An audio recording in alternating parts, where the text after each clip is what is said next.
Hello, कैसे हो मेरे प्यारे दोस्तों।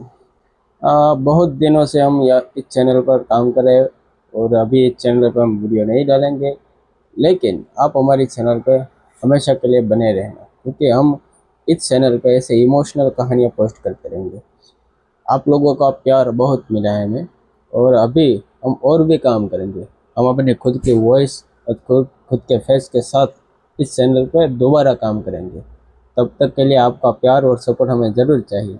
चैनल पर आने वाली हर कहानियाँ आपको कैसी लगती है उसको कमेंट में ज़रूर बताएगा, ताकि हमें भी पता चले कि हमारी कहानियाँ कौन कौन देख रहा है और कहाँ से देख रहा है और कैसी लगती है। अपना नाम कमेंट करना मत भूलना। और हाँ, वीडियो अच्छी लगती हो तो हमारे हर वीडियो को लाइक ज़रूर करना और अंत तक ज़रूर देखना, क्योंकि उसमें बहुत सारी मेहनत लगती है। स्क्रिप्ट राइटिंग करनी पड़ती है, वॉइस ओवर करना पड़ता है, विजुअल बनाने पड़ते हैं। तो ऐसे ही हमारे साथ जुड़े रहें और हम इससे भी अच्छी कहानियाँ बनाते रहेंगे और आपके साथ जुड़े रहेंगे। तो मिलेंगे अगली। कौन सी कहानी आपको पसंद है वो भी कमेंट में बता देना। उसके बाद मिलते हैं अगली बार। जय हिंद।